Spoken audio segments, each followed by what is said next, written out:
হিন্দু তন মন হিন্দু জীৱন ৰগ ৰগ হিন্দু মেৰা পৰিচয় জয় শ্ৰীৰাম। আজি মই এটা হিন্দী কবিতাৰে মই মোৰ ভিডিঅ'টো আৰম্ভ কৰিলোঁ। দীপু চন্দ্ৰ দাস নামটো নিশ্চয় শুনিছে। ফেচবুকত পোষ্টবিলাক পঢ়ি আছোঁ, মানুহে মানুহৰ দুখবিলাক শ্বেয়াৰ কৰি আছে, সকলোৰে দুখ লাগিছে, তাৰে মাজত ময়ো এজনী। আৰু সেই পোষ্টবিলাকৰ তলত যেতিয়া দেখোঁ কিছুমান কমেণ্ট, আচৰিত হৈ পৰোঁ। কিছুমানে কি কয় জানে, আৰে দীপু চন্দ্ৰ দাসটো বাংলাদেশৰ, আমাৰ কি ক'ব লগা আছে, আমি বাছ অসমৰ মানুহে ভাৰতৰ মানুহে মিলা প্ৰীতিকে থাকিব লাগে, বাকী এলাকান বাংলাদেশৰ চৰকাৰে চাই ল'ব, সেনেকৈ কয়। কিন্তু সেই একে মানুহে যেতিয়া গাঞ্জাত কিবা এটা ঘটনা হয় তেতিয়া চকুলো টুকে। কিয় টুকে? তেতিয়া কি কয় জানে, মানৱতাৰ খাতিৰত। কি হিন্দুৰ কি মানৱতা নাই? কি আমি মানৱতাৰ খাতিৰত আমি কান্দবা নৰোঁ?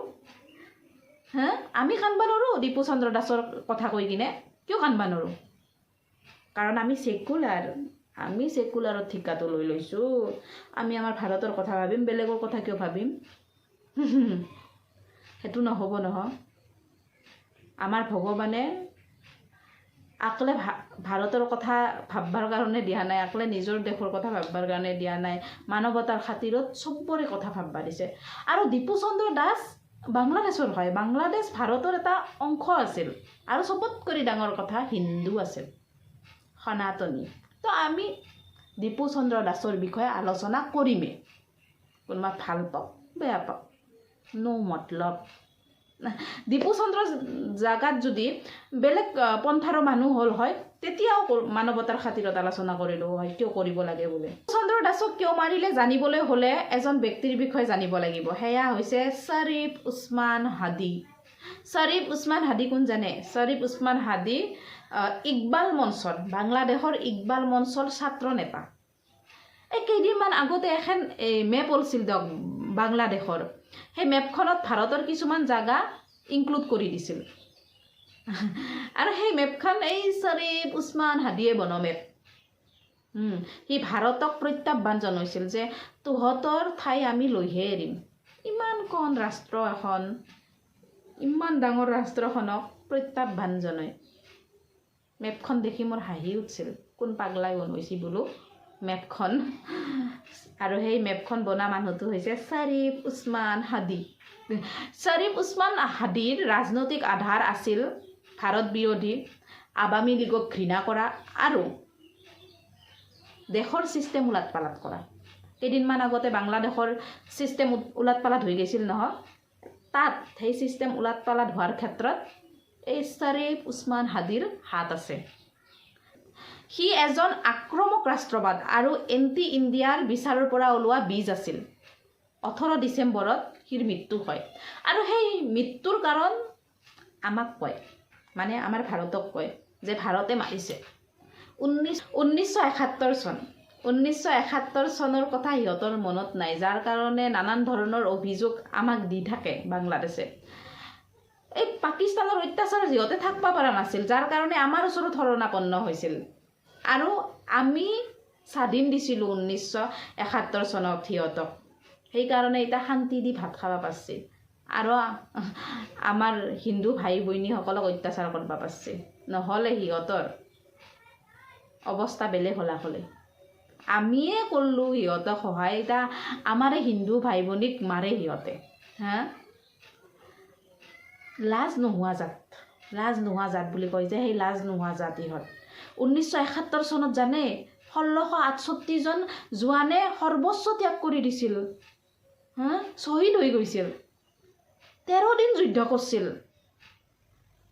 আমাৰ জোৱানসকলে। নিমখ হাৰামীসকল পাহৰি গৈছে। আৰু আমি মনে মনে কাবাক মাৰিম, আমি কাবাক মনে মনে মাৰবাৰ কি দৰকাৰ আছে? আমি মাৰবা লাগলি ভাই ডাইৰেক্ট মাৰিম। আমি স্বাধীন কৰি দিছোঁ, যাৰ কাৰণে বহুত সহ্য কৰি আছে আমাৰ দেশখনে। সিহঁতৰ অত্যাচাৰ বহুত সহ্য কৰি আছে, কিন্তু আৰু সহ্য নকৰে। ভগৱান শ্ৰীকৃষ্ণ কৈছে যে সহ্যৰ সীমা পাৰ হোৱাৰ পিছত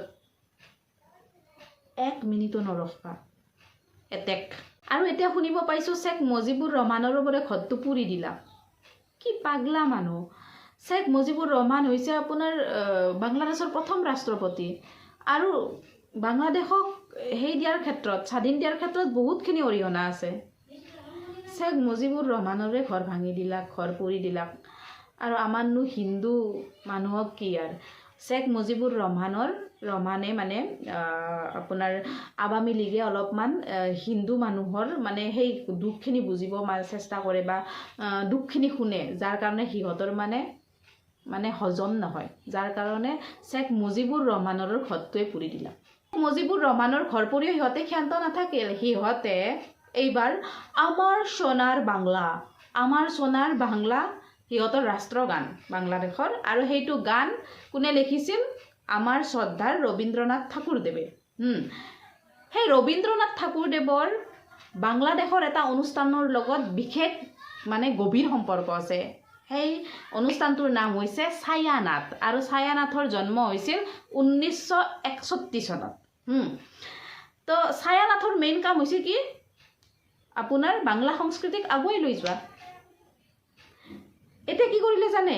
এই যে আপোনাৰ শ্বৰীফ উছমান হাদি যে মৰাৰ পিছত কি কৰলাক? সেই সংস্কৃতিৰ লগত জড়িত থকা সেই ছায়ানাথখনে পুৰি পেলাক। এই আপোনাৰ কি বুলি কয়, কিতাপ চিতাপ আৰু ডেস্ক বেঞ্চি পুৰা ভাঙি চাঙি অত্যাচাৰ। মানুহৰ বাৰু সংস্কৃতিৰ লগতো কিবা প্ৰব্লেম থাকিব পাৰে নেকি? দেশ এখন কোনে ধৰি ৰাখে? সংস্কৃতিয়ে ধৰি ৰাখে। পাগলতে এই ছায়ানাথখনো পুৰি দিলাক। পাগল, নিমখ হাৰাম।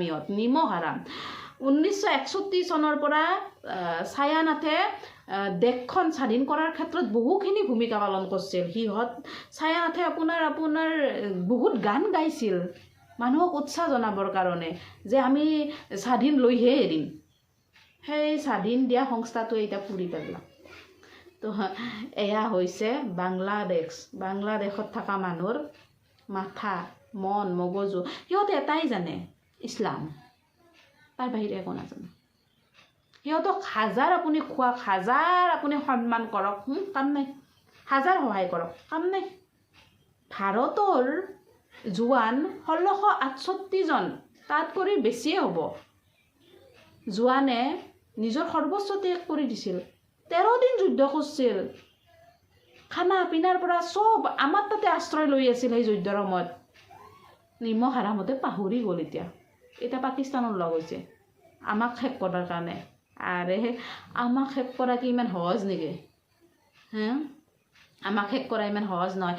এই বাংলাদেশ হৈ থাকোঁতেতো নৰবিয়ে, আৰু পাকিস্তানৰ লগ হ'লেও নৰা আমাক শেষ কৰবা। এতিয়া আহিছোঁ দীপু চন্দ্ৰ দাসৰ কথালৈ। দীপু চন্দ্ৰ দাসক কিয় মাৰিলে অলপ হ'লেও উপলব্ধি কৰিব পাৰিছে। এই যে শ্বৰীফ উছমান হাদি সিক যে মাৰাৰ পিছত সিহঁতৰ তেজ উতলি আছে আৰু কাফিৰক মাৰবা লাগে।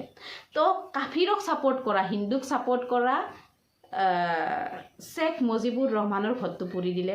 হিন্দুক অলপ হ'লেও ছাপোৰ্ট কৰিছিল শেখ মুজিবুৰ ৰহমান, তো সেইকাৰণে পুৰি দিলে।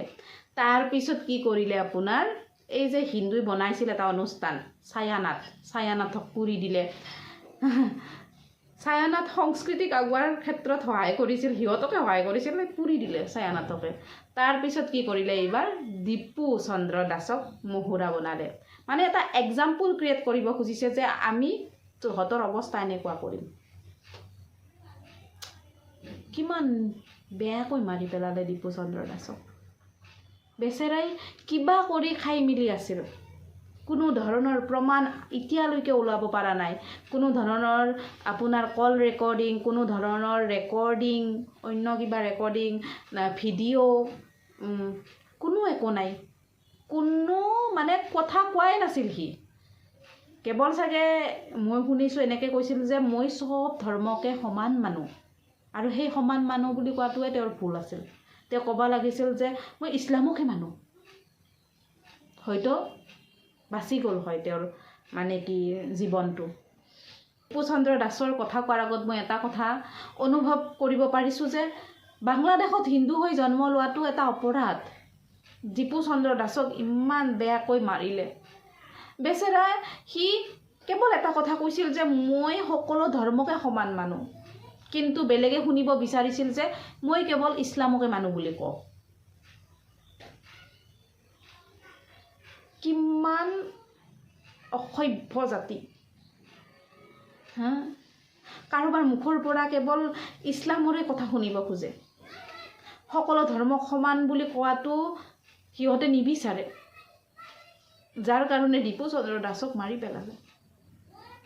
দীপু চন্দ্ৰ দাস এজন সাধাৰণ ঘৰৰ সাধাৰণ ল'ৰা, কিবাকে কৰি মিলি খাই আছিল। আজি সেই পৰিয়ালটোৰ কোনে ল'ব, কোনে খুৱাব সেই পৰিয়ালটোক?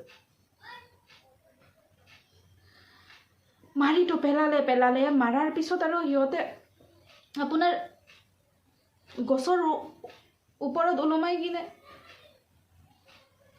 কেৰাচিন তেল ঢালি মাৰি। মোৰ বহুত বেছি ইম'চনেল, জানে না, মোৰ বহুত বেছি ইম'চনেল। মোৰ চকুৰ পানী মানে ওলাই যায়। মোক ক'ব নোৱাৰোঁ মই কিমান দুখ লাগিছে। যেনেকৈ মাৰিছে, যেনেকৈ মানুহবিলাকে এনেকৈ লৈ আল্লাহু আকবৰ বুলি গৈ এই ওপৰত ভিডিঅ' বনাইছে।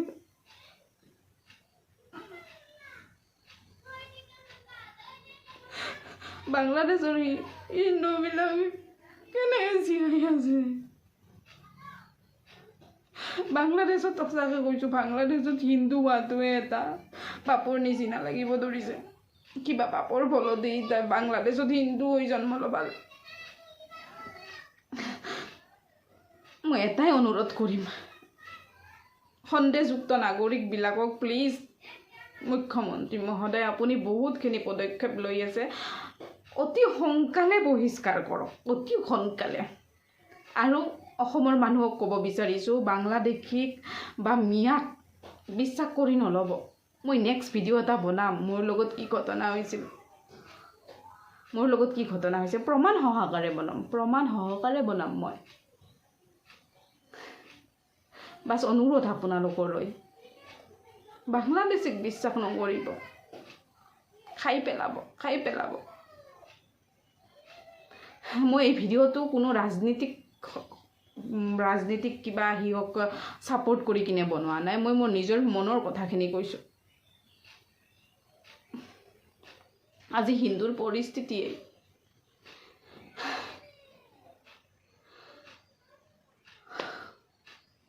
কাল ৰূপ ধাৰণ কৰিব লাগিব, শিৱৰ নিচিনা কাল ৰূপ ধাৰণ কৰিব লাগিব। সৰ্বে ভৱন্তু সুখী নহ বুলি কৈ থাকোঁ সদায়। সকলোৱে ভালে থাকক। আমি কৈ থাকোঁ সৰ্বে ভৱন্তু সুখী নহ, সৰ্বে সন্তু নিৰাময়। আৰু সেইফালে আমাক মাৰাৰ কাৰণে ষড়যন্ত্ৰ কৰে, আমাৰ ভাত মুঠি কাঢ়ি খোৱাৰ ষড়যন্ত্ৰ কৰে। আৰু ক'বলৈ একো নাই। প্ৰত্যেকজন মানুহৰে এটা দায়িত্ব নিজৰ ধৰ্মটোক আগুৱাই নিয়াৰ কাৰণে। নিজৰ সন্তানক শিকাওক নিজৰ ধৰ্মৰ বিষয়ে, আমাৰ ধৰ্মটো কিমান শুৱনি, আমাৰ ধৰ্মই কি কয়। বিশেষ একো নকওঁ, কিবা যদি ভুল হৈছে আঙুলিয়াই দিব। নমস্কাৰ।